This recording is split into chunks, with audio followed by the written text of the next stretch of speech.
Welcome to ప్రజాప్రతినిధి news.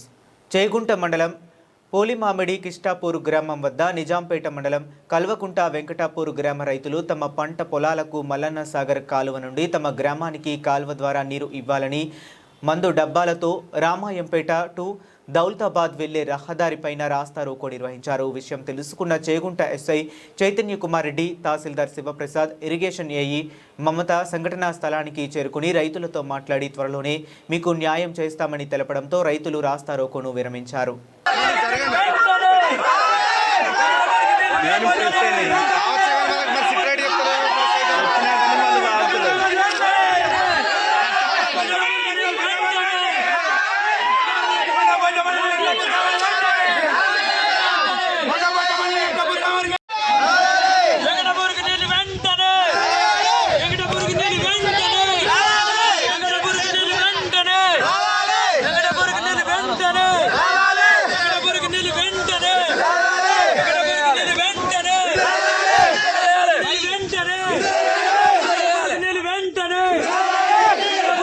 వెంటనే